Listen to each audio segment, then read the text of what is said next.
Hello. Today, I am joined by one of my friends that I've made doing these podcasts, Daniel Braum. It's only been about a year and a half since you were last on.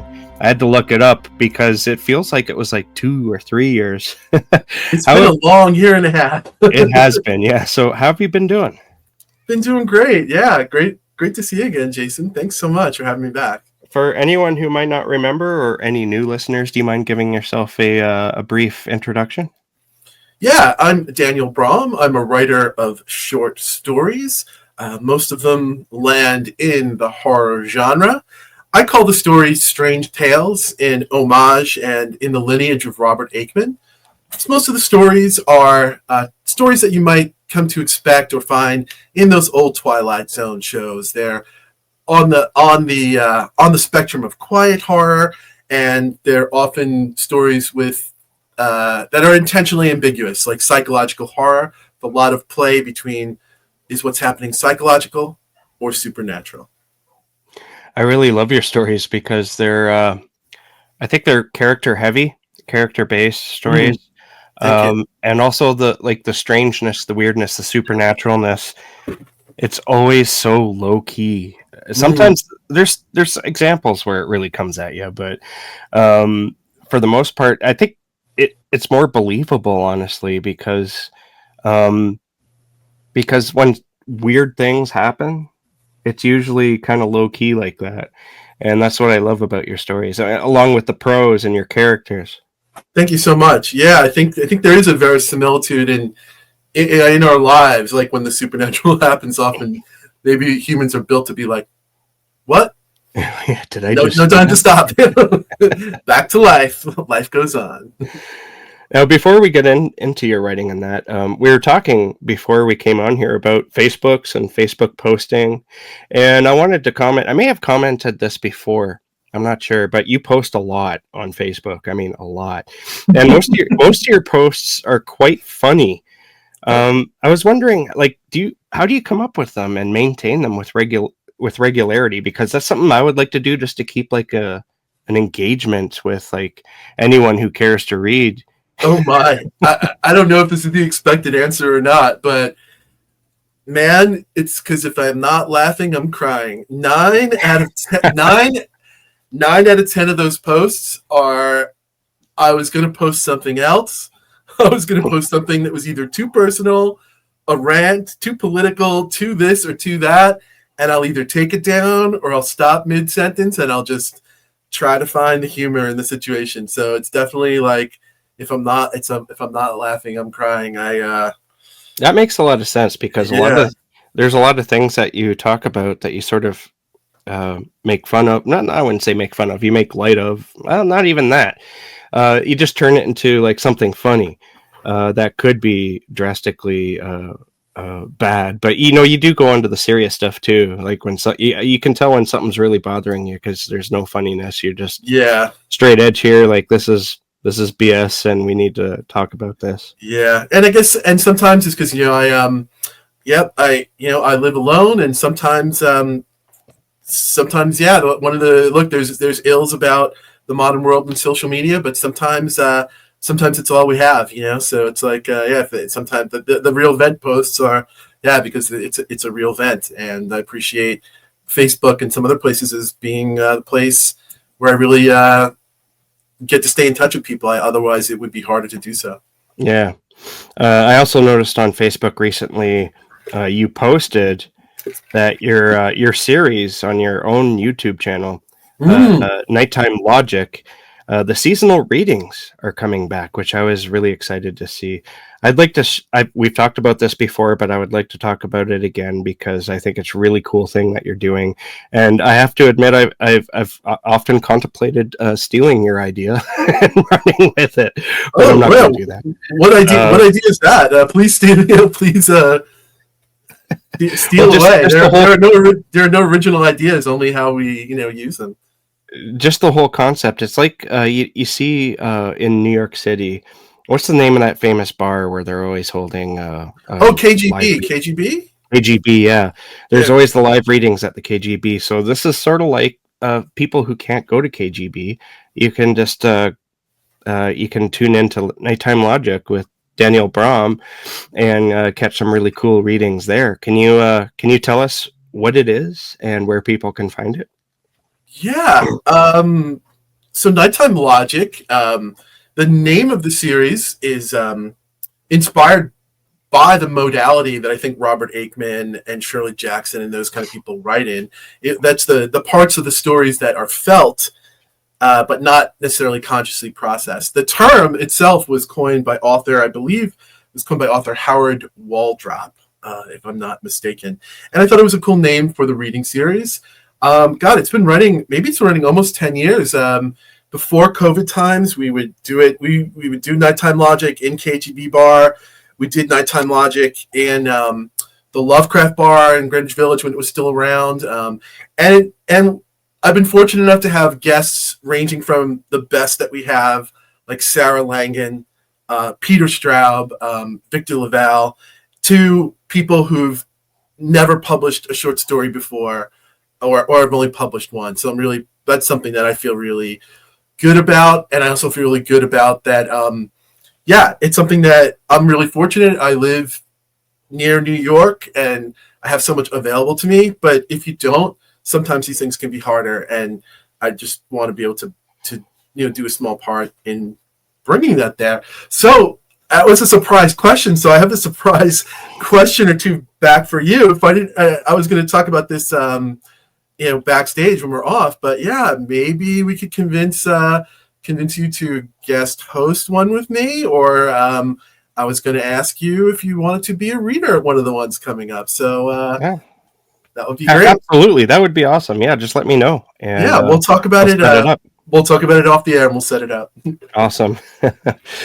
Now, depending on when this drops, I was going to drop this probably around the release day. So we'll just say that it's out already. You recently dropped a new collection of short stories. It's called Creatures of Liminal Space. And for the longest time, this is a really silly fact about me, I thought that liminal was spelt with a U after the L. And I was trying to type it out, and I'm like, why is this not working? And of course, spell check didn't know what I was trying to say. It was too early in the word where my mistake was. And I'm like, does this word really exist? And then finally I had to look it up, and I looked up your book, and it was like, oh, it's spelt with I's and there's no U. Yeah, I do that with rock songs a lot, and sometimes with British. I'm an American, so Commonwealth countries sometimes have those Britishism spellings about them. And also being a writer, of course, my skill set is to be absolutely abysmal at grammar and spelling. So you're preaching to the choir right here. I love it when you misspell a word. And it's the misspelling parts at the beginning. So your word processor has no idea what you're trying to say, and it takes you like 5 minutes to find the right spelling. Absolutely. Yeah. So Creatures of Liminal Space, and I love that title though, because I love the idea of liminal space. This collection itself is a little different than most of your collections, though, as there's pieces of flash fiction separating the longer short stories. It kind of feels intentional, so I was wondering what inspired the creation of this collection. Yeah, thanks so much. Yeah, great layered question there. And the book is going to be out in wide release on June 1st, but you can definitely get it if the episode happens to drop earlier. Still, you can still get it or order it at the publisher, which is Jackanapes Press. And I mentioned Jackanapes Press because that is the answer to the question. How the collection came about was Jackanapes Press is a micro small press run by illustrator and publisher Dan Sauer. And Dan is a friend and colleague of mine who I've been working with for a number of years. I first worked with Dan in the pages of a zine that he did called now it's slipping my mind. The Audient Void. The Audient Void. He was one of the editors for that, and I had a story in there, and Dan had done the design and illustrate, and we became friends because of that. And I was like, wow, something I'd love to work with him. And when I had the opportunity to have input on a cover artist for the Cemetery Dance reissue of The Night Marchers and Other Strange Tales, I immediately suggested Dan for that. And it was a really great experience. We worked really well together. Dan came up with a really great cover, and we've been talking. We've just been on the lookout. Like, hey, we need to do an illustrated project together. We need to do an illustrated project together. And I pitched him the idea of doing a chapbook for his company, which is Jack and Abe's Press, and he does small press stuff. He does small, illustrated editions like that. And when it came time to go into production for the book Creatures of Liminal Space, which is what you hold in your hands. Here's the Dan Sauer cover here. It's an arc. It's got the bar across there. When it came time for it, we were having so much fun working on it, and we were just talking about production stuff. And Dan was like, "Well, we've got some extra page count. It's still going to be, we're talking about the numbers and the nuts and bolts. It's like, do you have more material?" And I was like, at first I was like, no, I really don't, and I write so slow. But during the pandemic, a friend of mine had helped me recover 48 pieces of flash fiction. I had wrote them a long time ago for a project called the Daily Cabal. I don't believe it's still on the internet, but it was an internet project that ran for a few years. It was a bunch of writers, maybe 20, maybe give or take writers. And the idea was every day a writer just had to post a piece of flash fiction when it was your day. Like you had some notice, you had a few weeks notice. So that ran for, and this was back in, like 2007, 2008, 2009. And for a few years, whenever it was my day, every couple of weeks, I had to come up with a piece of flash fiction. And so that's when I wrote the stuff. And then when I realized that, hey, the Creatures of Liminal Space project was going to expand, I thought, wow, maybe that's the right material for it. And then it was a process of taking those 48 pieces of flash fiction and sorting them for the project. So some of them you go back and you read it and you're like, that's a stinker. Let's let that one go into the garbage pail of history. Okay, that one's decent, but that's wild. That's out there. So I was really sorting them to see which would fit perhaps thematically with the idea of Creatures of Liminal Space. Like I was looking for stories that either had some sort of a liminality to it or some sort of a cryptid to it, or maybe one or two of them had both. And pitched it to Dan, and he really liked the idea, and it became a really unique and different project. Well, it certainly is. And thank you for sending the e-arc along. That was I got like a sneak peek at the art that's going to be in there, and it's really beautiful. Did you have any communication with Dan about that, like what you wanted, or did he read the stories and come up with his own ideas? Yeah, the way we worked on this was I gave him just a very basic. I think there's 15 stories in there. So for each of the stories, I maybe gave him one line, and it wasn't like do a picture of a bird. It was just like I read through it, and I jotted a couple of notes because I know the way Dan works. He works in a photo montage style and like a mosaic, a collage. So I thought of things that might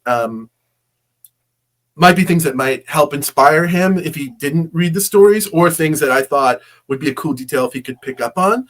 So that was the way we collaborated on them. And then with the cover was the thing that we was most of the collaboration. When I say collaboration, 99% Dan. Do you like it?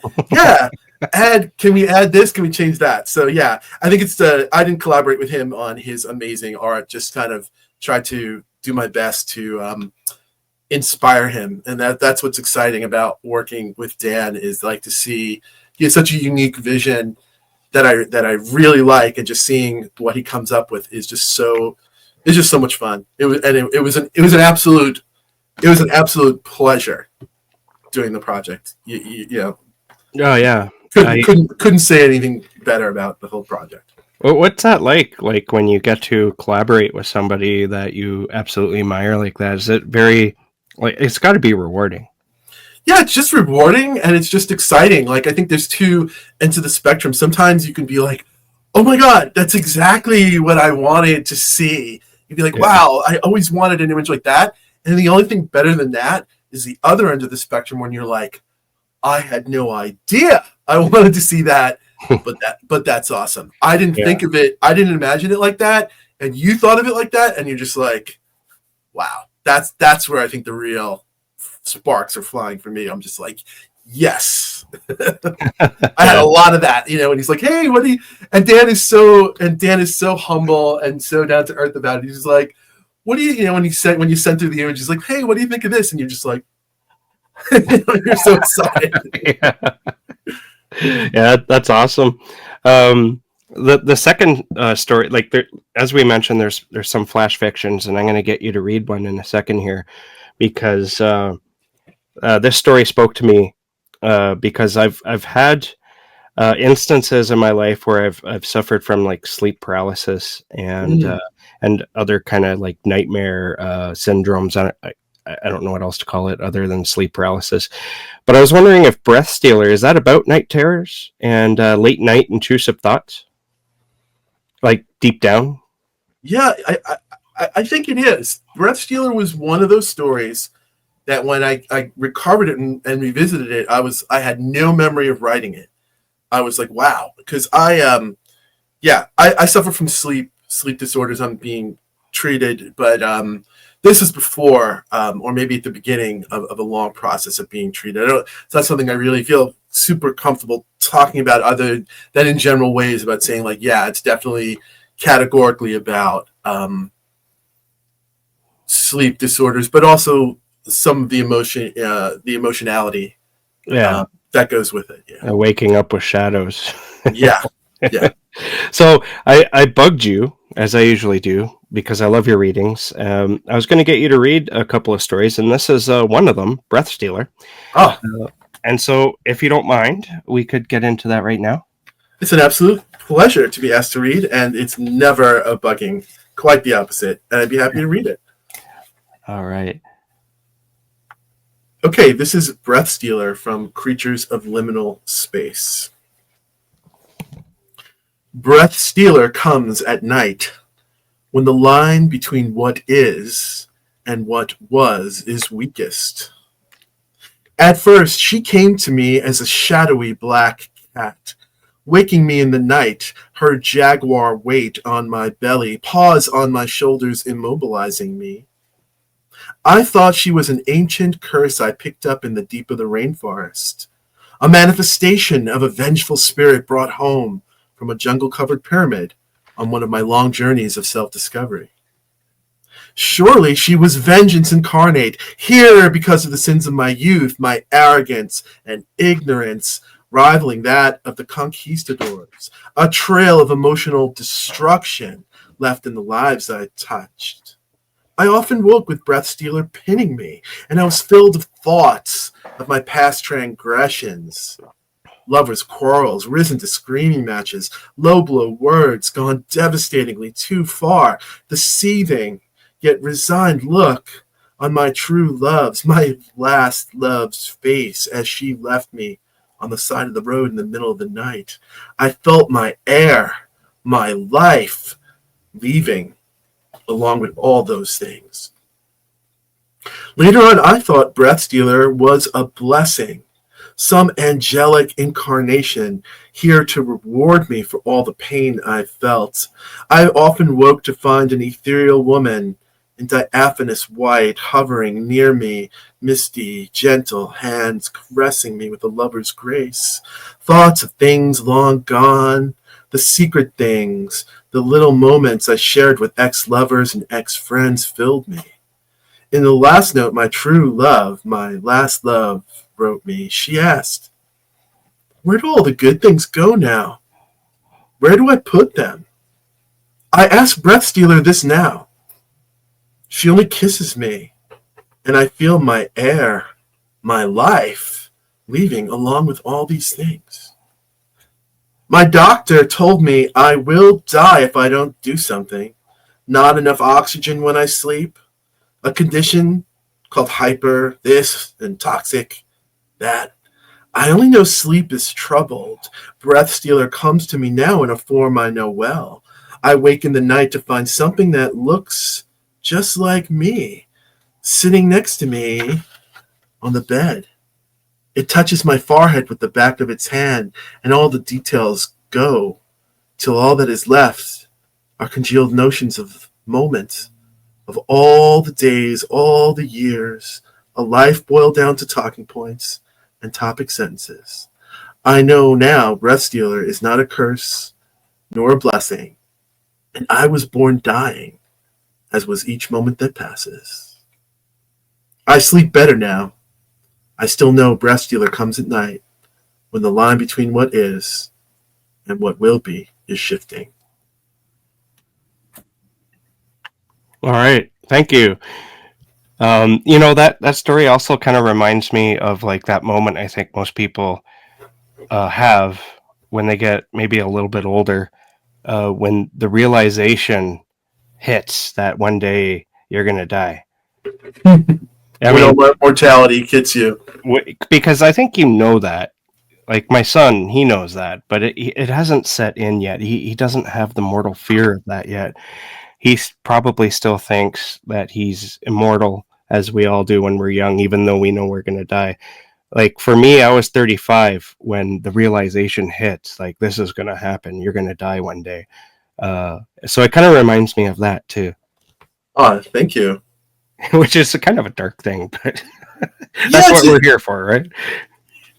not even laughing about it. It's exactly what we're here. I mean, I think in this society, in this world, I think it's sort of taboo, or it's not quote unquote polite conversation to talk about on mortality and death. And I think that's what leads to maybe a lot of negativity around it. And yeah, it is. Yeah, it is a dark thing, but this world is light and it's dark. And I feel better talking about it, and I feel better when people talk about it, and because it's scary. Yeah, it is. A lot of these stories take place in South America, in a country I think it is called Belize. Is that it? Yeah, the longer ones are beliefs. You've done a lot of traveling, so I assume that you've been there. Yep. Once upon a time when I used to travel, I was fortunate enough to go there. Yeah. What I really love these stories that take place there because they have that dreamlike quality we spoke of before. Mm. That even though people are awake, it's like they're moving through dreams because Mhm. something kind of strange is happening just under the surface, and that's what I love about these stories. But the first half to three quarters of these take place there, but then it moves, and so the last part doesn't. I was wondering if this was a conscious decision, or did you plan at first to have all the stories take place there, but then decided not to for some reason? Yeah, I think it was just fortuitous that, or either good or bad, that we had two in Belize and one in the Southwest, or why couldn't we had three different places, or why can we had all three Belize? I think it was just when writing the stories that they weren't being written necessarily to be together. They were just being written that way, and it was just sort of luck of the draw and sort of fortuitous that they seem to go together as a set. Yeah, it really makes like a sort of feel like a theme in the book. It really has like a feeling of that. I'm assuming that maybe was a happy accident then. Yeah, what? I think at first in my writing, when people say, "Oh, this is a book and it has a theme of this or a theme of that," um, at first I would definitely say yes, it's a happy accident. And I still, to answer your question directly, I still would say yes, it was a happy accident, but I felt like I was trying to set the conditions for that accident. Like in terms of writing the three stories that made the larger thing, I can no longer say it's a happy accident because um, now that I'm much older and more experienced and more knowledgeable about genres and modalities and tropes, I'm now definitely aware of the area that I naturally write in. and I write to that. That's part of my process. So to have things be a strange tale, to have things be liminal, to have things be intentionally ambiguous, those themes are I'm certainly working in that intentionally. And then when I chose the flash fictions, I was definitely choosing the ones that had the natural. Well, so yeah, I think the it was a happy accident in the drafting, but then in the sequencing, it was much more acting with intention and awareness, trying to put that together that way. Yeah. Excuse me. This isn't your first rodeo, though, with like exploring, like liminal spaces. I would say the majority of your work is kind of an exploration of that. So I was wondering what draws you to explore concepts of liminality, and does it stem at all from personal experiences, or perhaps just a fascination with the in-between? I think all the above. I think where it comes back to it, again, just from going back to the beginning of what excites me about fiction, is before I knew any of these words or tropes or what things are, which is fun for us as writers to categorize and classify and pick it apart and see what makes it tick. I love doing that. But before I did any of that or even knew anything about that, I love the sort of stories or movies or stories where you and your friends could look at a story and have two totally different ways. Hey, did you see that? Did you see that ghost in that story in the end? Oh, you thought that was a ghost? I thought that it was all in his mind. And I'll be like, ooh, I loved, and you're both right. Like none of you are wrong and none of you are right. And you could have a really interesting discussion. I had no idea what you called that or what that was. I just loved those kind of stories, and I'd love to seek them out.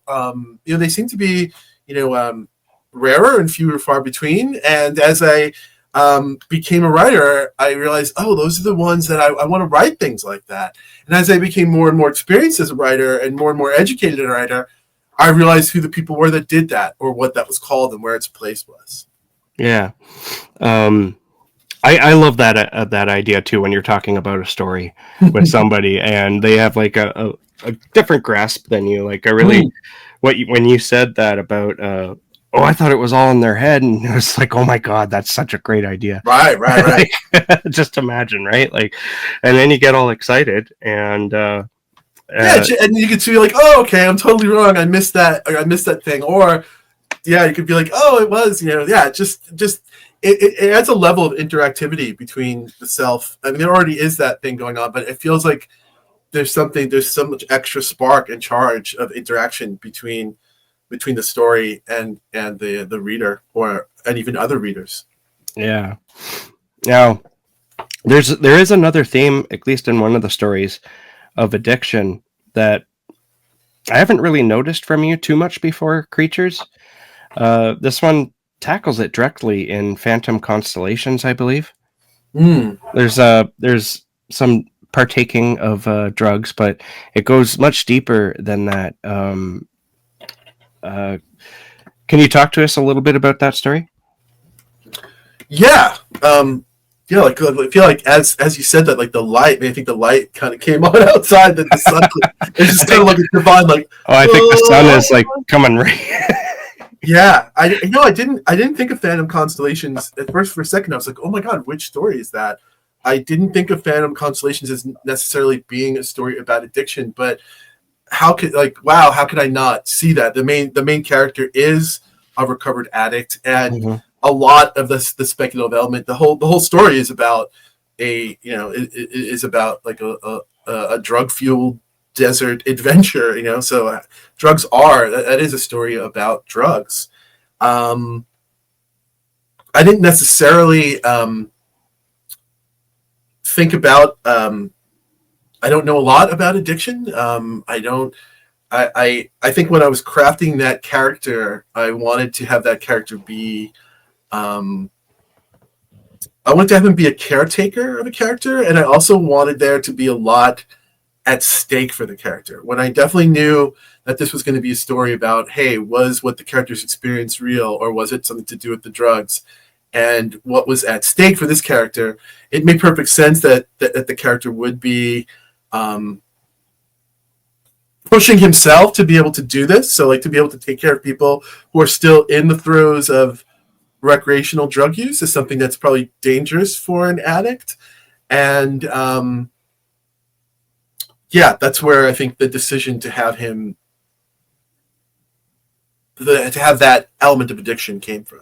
Yeah, I think I liked the main character there because he's pretty strong in the fact that he wasn't he is a recovering addict himself, and yet he's hanging around these people who are, like you said, doing recreational drugs, and he's like, they keep offering him stuff, and he's like, no, I'm here to take care of you guys.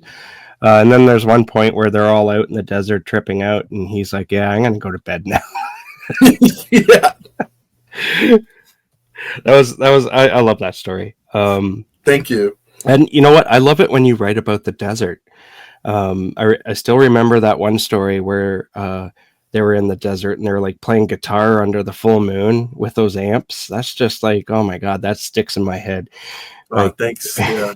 Yeah, I think that was the moon and the mesa from the Night Marchers. And yeah, Phantom Constellations is a desert story in Creatures of Liminal Space. And yeah, my inspiration, I talk about this a lot. My inspiration comes from setting, and the desert is just such a place of inspiration for me that I'm glad that shows, if that comes across in stories, my love for that. It does, because I absolutely love your desert stories. Every time it's like, oh, here we're in the desert. Awesome. Like, it's going to be cool. Thank you. Do you get to the desert very often? Oh, I yearn for it. I have not been in a really long time. I used to live in California. So when I lived in California, it was relatively an easy thing to do. But now that I'm in New York, it's a plane ride away, and I have not been in a very long time, but I think about it a lot. Yeah.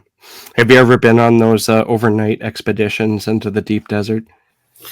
I'm not sure what I've done off-road camping. Yeah, I'm not sure if it was an expedition, but I've gone on my own my own expeditions overnight for so yeah, I guess a vision quest. Yeah. Did you ever meet God? No, but I mean, one of my vision quests was not even a vision quest. It was, it's probably no surprise. It's not a jaguar, but I was definitely obsessed with mountain lions, and I was just like, hey, I'm gonna where are the mountain lions? Where are they supposed to be?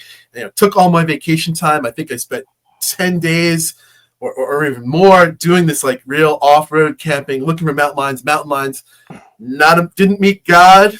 Didn't meet the God of mountain lions. When I went back to work the next day, I was on my hike before work.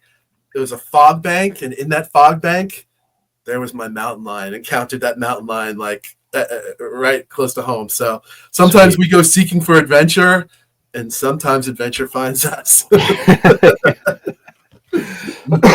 Excuse me. Oh, so here's a question. How does this book reflect your broader literary style or personal philosophy?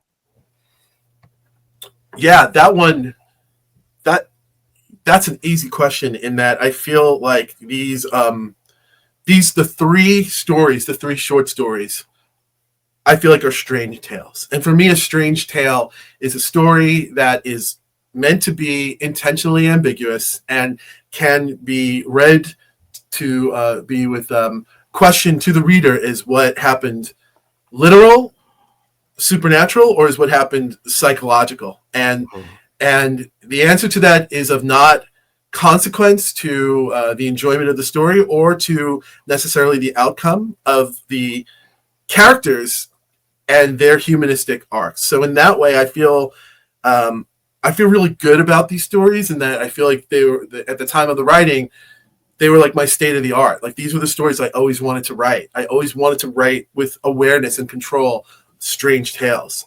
And the flash fictions act as a nice setting around them. The flash fictions aren't necessarily strange tales. They may be strange in the literal sense of the word.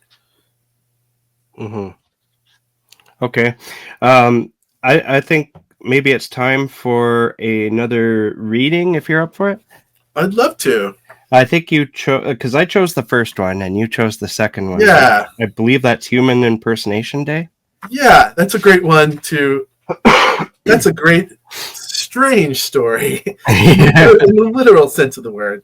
And yeah, let's read that one. And that is actually the last story written for the book. So that was not, even though it's a flash fiction, that was not one of the flash fictions I wrote way back when. That was a more recent piece of flash fiction. So let me Awesome. just go to the table of contents, call it up here, and we'll give it a read.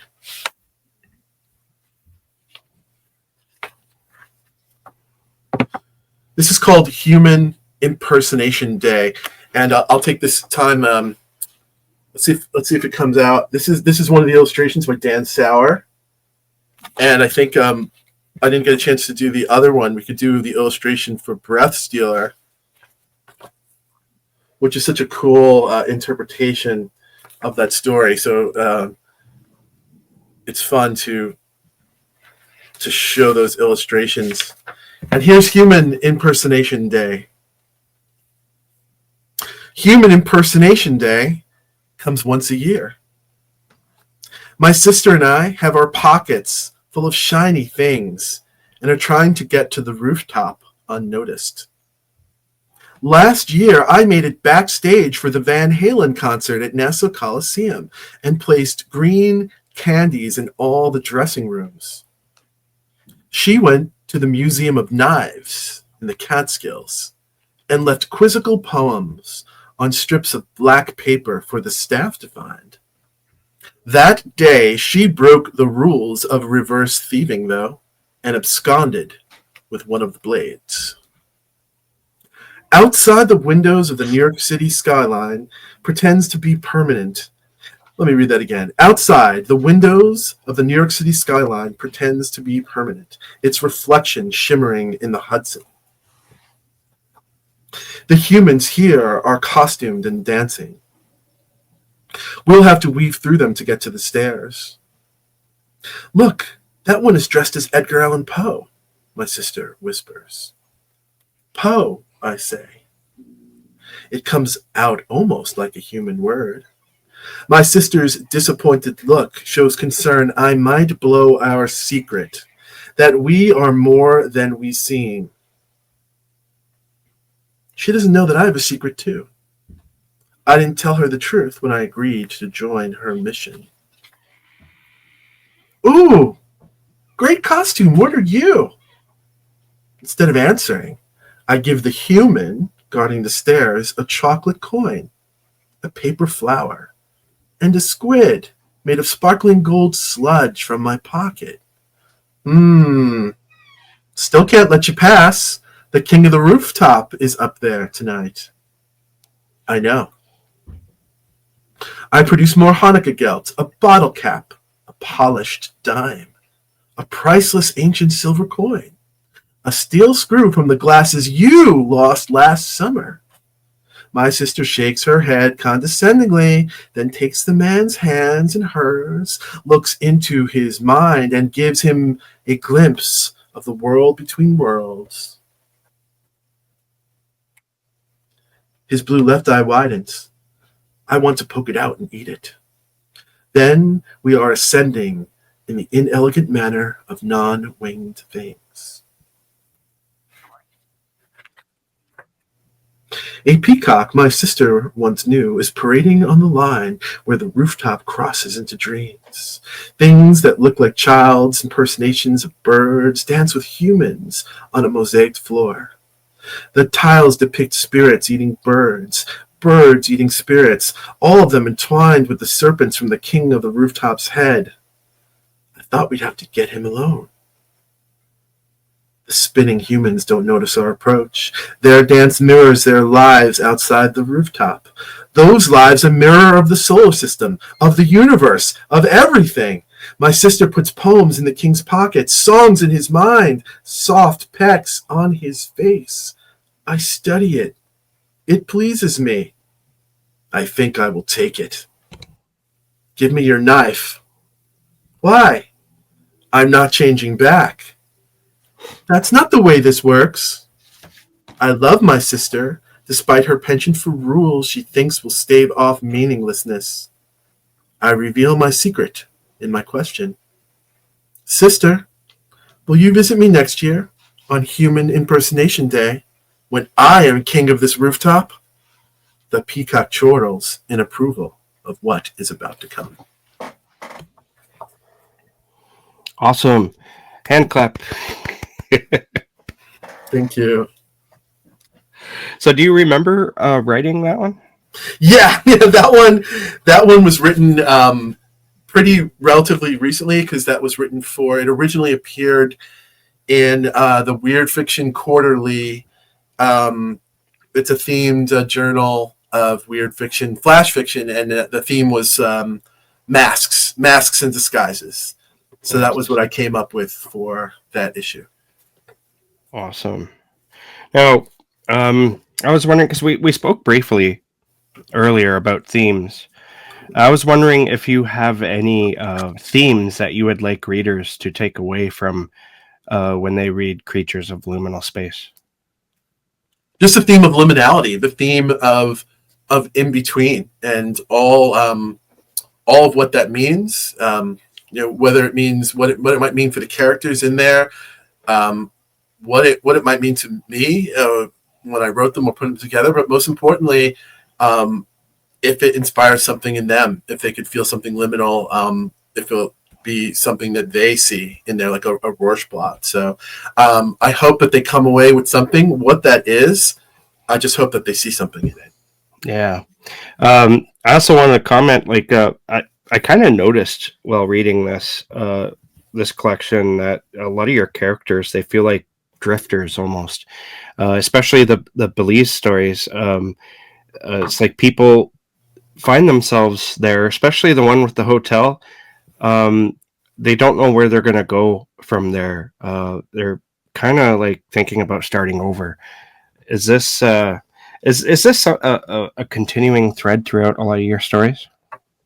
I think it is, and that's not necessarily an intentional thing, but yeah, I mean that that is an aspect of liminality. That's an aspect of I think it could make for good storytelling. If you're at a good dynamic plots and dynamic characters start somewhere and end up somewhere else. And I've always thought that is a great recipe for conflict and storytelling, except I don't like the nice bows and the nice cherry on tops on the ending. So it still feels like I like these stories. I like stories, and I like these stories where it feels like there's motion, but it doesn't necessarily feel like resolution. And it could feel like there's either a downward spiral or maybe a ray of hope, but I like that place, and I guess that's still a liminal place in terms of character arc, or a liminal piece of fiction, perhaps. I also like that you incorporate music into some of your stories, like the story I just mentioned about the hotel in Belize. The name of that short story is escaping me. That one, because it's so easy and so concise. I believe you're talking about a Loch Ness monster under the light of the Southern Cross. Yeah, it's a bit of a Yes album from the 1970s mouthful. Right? I remember talking about that with you before, because that is a mouthful. And I think I was making fun of you. Like, are you a prog rock fan? Yeah, exactly. Yeah, but I like that story because there is like this like acoustic sort of set that plays on the beach, and with like a saxophone, I think it is, and that's just like a really cool addition. I imagine that's something you would see down there, though, right? I don't know. I mean, to tell the truth, that without spilling the beans, that was a bit of an Easter egg. That I don't really write Tuckerizations of people, but that one of those characters was intended to be a tribute to someone, and the music he was hearing was a tribute to the music that person listens to. So I would love it to hear some ghostly music in a beautiful setting like that. But Definitely in my dreams. It's definitely the music of my dreams for sure. Yeah. Excuse me. So I really enjoyed this collection. I really like the idea of putting in longer works with pieces of flash fiction. So I was wondering if you're thinking of maybe releasing more collections in this style in the future. I would love to. I don't have immediate plans right now, but the format really worked. Especially um, all like the mixed media of it. Sometimes collections all of short or all of long, or just illustrations could be too much. But I feel like this mix of 3 long and then a bunch of short, and then the illustrations, it allowed me to, when I was proofing the book and spending time with the book, it allowed me to approach the book in a different way. I could just flip through it and see the pictures, or I could just read a bite here and there with the flash, or then I could dig into it with the long. So I would love to. I would love to revisit that. And hey, maybe I'll get a chance to do that. Yeah, hopefully you do. It was really interesting. I've seen it before, but Linda Addison, I think I'm thinking of, but Yeah. she had mixed like poetry in there too. Do you write poetry at all? I do. I rarely published it, but yeah. So maybe I almost said no, but I would say yeah, I do, but nothing publication minded. Yeah, But yeah, I see the point of, yeah, like interspersing poems with long pieces operates that same way to yeah. experiencing a book. Speaking of progressive rock, you could you could make like one big album of like something that feels like it's all attached, and yet it's not. Yeah. Yeah, like prog rock albums, kind of like The Wall, like Pink Floyd's The Wall, kind of has Yeah, those songs and like the small little snippets of the interstitial song pieces. It's still totally fun. yeah, because this collection kind of had that feel to it. I think maybe anytime people do that for some reason, I get that feeling of like a progressive rock album. I don't- Yeah, My brain works kind of weird, but and those long song progressive rock song titles can't be hurting either. There, yeah, right. yeah. All right. So before we go, I was wondering, what is there anything you've been reading lately that you'd like to chat about? um, Yeah, I'm fortunate enough that I've been revisiting a little of the master, Stephen King, and I think people can come to your other podcast and read some of the Stephen King. And yeah, I've been reading a lot. A lot of my colleagues work for the Nighttime Logic series, so a lot of ghost stories, a lot of strange tales that looking forward to talking to people about Excellent. there. Awesome. I'm always reading, and I find myself reading for the show a lot. Do you find yourself doing that, especially when it comes time to do your show? Absolutely, absolutely. So I feel like doing that is, it's a double blessing. One, I like to do it for so many reasons, and sometimes in this modern life, we find ourselves Xing out the time to do the things that we love. Which I grew up loving reading, and just with the so many distractions of phones, computers, tablets, shorter works, comic books, movies. Sometimes I get out of the habit of reading for relaxation and pleasure, and then taking on the assignments of interviewing or hosting a show. Then I'm the sort of host where I like you, I have to read in depth for that. So it's both a task, but it's a task that prompts me to return to the pleasure of it. So absolutely, yes, yeah. Yeah, I find, yeah, as I just said, I find myself doing that a lot. I also find myself where I have to just take a break from doing the show because I am a mood reader when it comes down to it, and sometimes there's like these other books from other genres that are calling to me, and they call to me for months before I can get to them. Do you ever have that issue? Yeah, I'm gonna go into my grave without answering the call of all the books that call to me, Yeah, for yeah, sure. And yeah, and I think it's great to read outside of our genre. I think it's important to both answer the call of where our interest takes us, and then even if there isn't a call, I think it's important to. I think it only pay dividends of imagination and both make us better better writers as well Absolutely, yeah. to go there.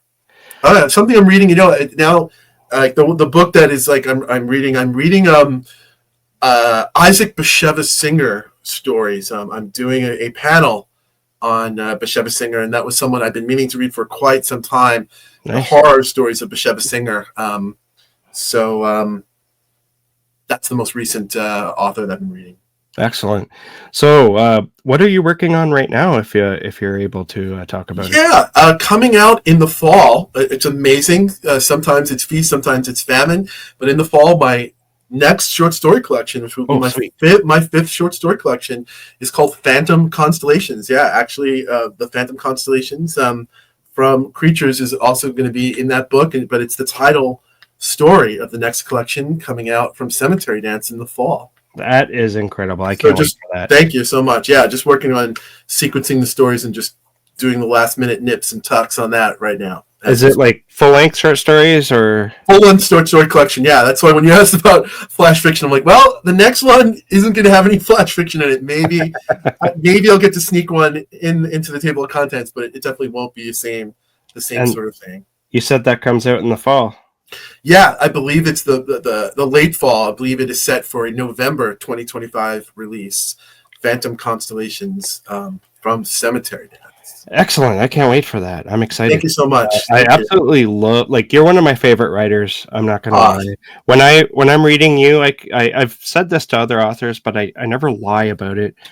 But one thing I love about my favorite writers is when I could read like a couple of paragraphs and know who the author is, and B, your stories bring kind of an odd sense of comfort, even when bad things are happening. It's like it's just your writer's voice and your prose. It just is it's comforting in a weird sense. I don't know how else to describe it. Wow. I mean, man, maybe I could corner you into writing that as a blurb for me, because that might be the hugest compliment I maybe ever received. Because, yeah, like I don't think a lot about why we write or how we write, but yeah, maybe I'd like to think of my stories are maybe the same thing of what The Cure, the rock band The Cure's music gives to me. The people like, oh, The Cure is depressing or it's dark. It's this. I'm like, yeah, it is, but The Cure for me, as dark as it always is, it's always about that thin ray of hope and that thin ray of light in the darkness. Yeah. And no matter how dark I get in my stories, and reader beware, no trigger warning, my stories are dark, but it's not. My stories often are not about. They're not about nihilism, or it's always maybe about that thin line of hope. There's a balance. Yeah, I hope so. To hear that you get that from the stories really feels good to hear. I really appreciate it. Thank you so much. Awesome. Well, I have to tell you, man, I really appreciate you, and thank you for coming on. Where can listeners find you online? Yeah, you could find my website is Blood and Stardust. Blood and Stardust at WordPress.com or bloodandstardust.wordpress.com. Nighttime Logic is on YouTube. I think that's YouTube at Daniel Braum. And I'm on social media, Instagram and Facebook and those kind of things. Awesome. All right. So thanks for coming on. And I'm pretty sure, I'm not too sure, but I think we'll be talking again very shortly. Thank you for having me back. It's a real pleasure. And yeah, I wonder when we'll talk next. All right.